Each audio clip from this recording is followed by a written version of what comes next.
Yan, home service, ILS Pampanga. Yan po. 6 by 20 feet. Yung kubo, tapos may terrace na 6 feet by 20. Bali kabuuan ng floor area nito hanggang sa terrace 12 by 20 feet. Ito po yung ano niya, yung terrace niya. Yan. Yung nagka-terrace. Yan po. Tapos pasok po tayo sa loob. Ito po yung pre niyang half set bamboo. Yan po. Yan, naka wiring installation na po. Sliding window.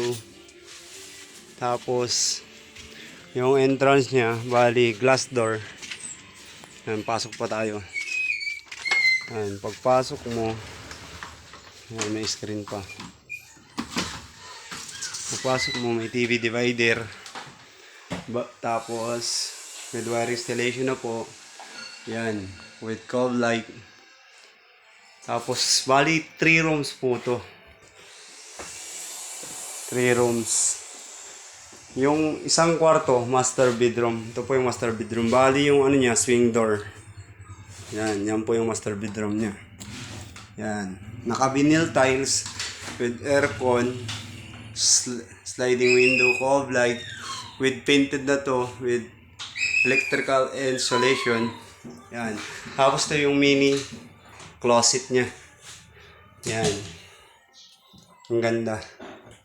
Meron pang hanger ng damit. Yan. Vinyl tiles. Bali ito po yung master bedroom. Bali 1 bedroom na po ito. Tapos ito po yung room, second room sa baba. Yan. Ganda. With aircon type, sliding. Yan po yung breaker. Yan po.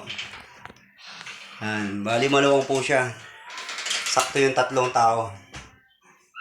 Bali yung dito sa taas niya, bali yan po yung 3 rows niya. Nasa taas. Pasukin natin mamaya. Bali, meron pa po siyang closet dito. Yan. Mini closet. Kagaya doon sa master bedroom, meron din po ito. Tapos meron din siyang yung stopper na with magnet para hindi siya sasara yan. Yan. Bali naka glass door na rin po do. Swing door. Ito yung kwarto sa taas. Naka panel door. Yan. Yan po yung step niya. Papuntang taas. With aircon na rin po to. Yan. Tapos sliding window. Naka painted na rin po ito. Yan. Yung dito sa second floor, may closet din siyang maliit. Ito po. Yan. Lalagyan ng mga unan, ganyan.